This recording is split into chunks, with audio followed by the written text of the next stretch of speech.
Today I'm going to show you how to disable the SawStop safety brake. Hi, I'm Paulk, and thanks for dropping into the Smart Wood Shop. If you like these videos, be sure to give me a thumbs up, subscribe, and ring the bell so you'll know when I drop a new video. Most important, share the channel with others. For those that have watched my channel, I've done a number of videos on the SawStop from when I first got it, all the way through adjustments and even some of the tests on what it looks like when the safety feature is activated. So what happens is, once the saw is turned on, it goes through a couple of flashing lights, the red flashes and the green's on, and then once the red light settles out, it takes about 10 seconds the first time you turn it on, and then it is ready to protect you if you cut any material that's conductive. That includes wet wood or metal, but most important, skin. So what happens is that if that circuit is broken, it slams this chunk of aluminum into the blade, stops it instantaneously. In addition, the blade falls below the surface of the table. It happens so fast, you cannot see it. It doesn't even, you can't even hear it. It's just boom, the blade is gone. Well, you don't want to do that. I mean, you know, you've got to buy another brake, and they're pretty easy to change out. I can have this saw up and ready to go within 5 minutes if it's tripped. I did this on purpose to test it out, and you can check other videos out to see me talk about that. But occasionally, you want to use the saw in a situation where the circuit could be tripped, and that would be if the wood is wet, too wet. I've actually tested it out and cut some pretty wet wood without tripping it. But metal will trip it every time. So when the saw is up and running and the green light is on, if you touch the blade, you'll see that red light flash.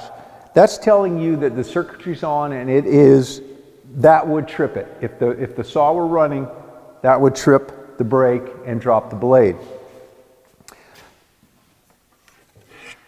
Occasionally though, I need to either cut metal or cut very near metal, and this just happened yesterday where I wanted to make a modification. I'm working on a project, and it's one of those 2 steps forward, 3 steps back things, because I keep making changes and adjustments and tests and trying to improve. And I had taken this section of bench top and laminated it together, and I put on the T-track, and then I mounted it on the bench. This is a miter saw section, and realized that how the miter saw goes in, it's got to be slid in and dropped into this little dado. Just requires just a little bit of lifting, and I discovered that there was just a little chunk of wood here that this went all the way to the bottom of the T-track, and that interfered, so I needed to cut it off. And I could have taken the track back off. There was 8 screws, and I could have cut it on the table saw or on the miter saw, no problem.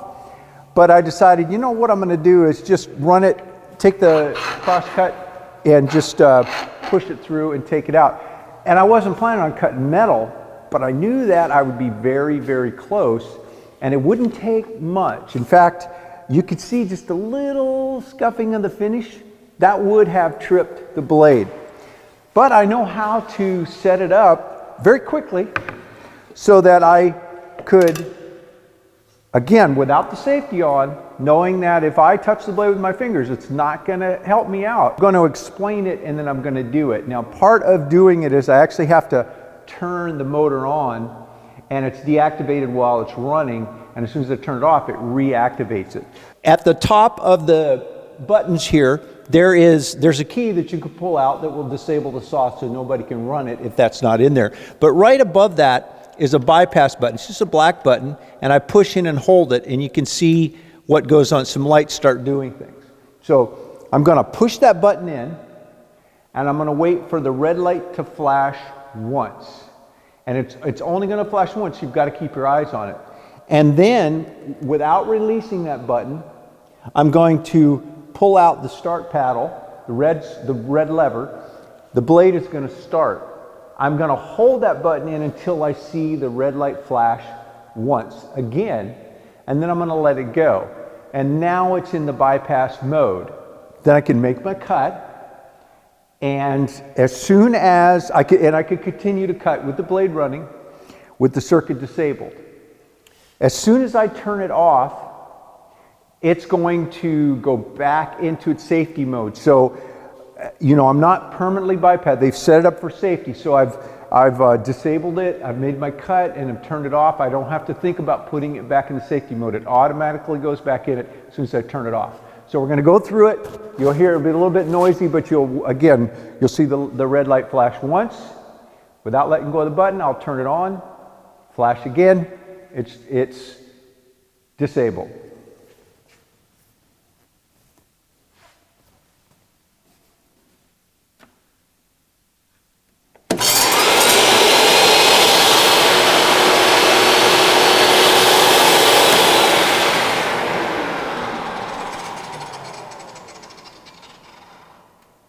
And now the motor's come to a stop. You can see it's gone back to a solid green light. And if I touch the blade, you can see that that light flashes again, telling me that the circuit is re-engaged. That's all there is to it. And if you forget, and you know you're out in the field and you want to make sure you're doing it right, they've been pretty wise to give you instructions on how to do it right on top of the toolbox there. So you can walk right through it, so if you forget, you can look right there. Like I said at the beginning of the video, if you like these, be sure to subscribe, share the channel with others. Oh, and if you want a set of my workbench plans or the smart woodshop plans, you can also click on the link right here at the end of this video or in the description down below. Thanks for dropping in. Have a great day.